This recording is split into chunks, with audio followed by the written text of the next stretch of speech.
কেন গোটা সন্দেশখালী জুড়ে 144 ধারা জারি করা হলো তা নিয়ে মঙ্গলবার কলকাতা হাইকোর্টে যথার্থ তথ্য দিতে পারেনি রাজ্য। এরপরই সন্দেশখালীতে জারি হওয়া 144 ধারা বাতিল করার নির্দেশ দেয় কলকাতা হাইকোর্ট। তবে বুধবার সকালে সন্দেশখালীর কয়েকটি জায়গায় নতুন করে জারি করা হয়েছে 144 ধারা।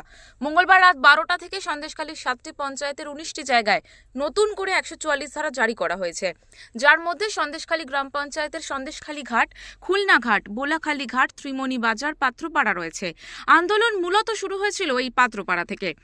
অপরদিকে দুর্গামণ্ডপ, জিপির গাবোবেরিয়া মার্কেট, দুগুড়িপাড়ায় জারি রয়েছে 144 ধারা। এর মধ্যে দাউদপুর আবার বিজেপির শক্ত ঘাঁটি, সেখানেও ছড়িয়ে পড়তে পারে বিক্ষোভের আগুন, সেই কারণে 144 ধারা জারি সেখানে।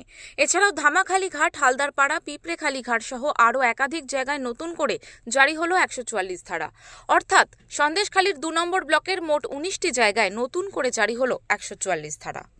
সন্দেশখালী থেকে সুকান্ত চট্টোপাধ্যায়ের রিপোর্ট, ওঙ্কার বাংলা।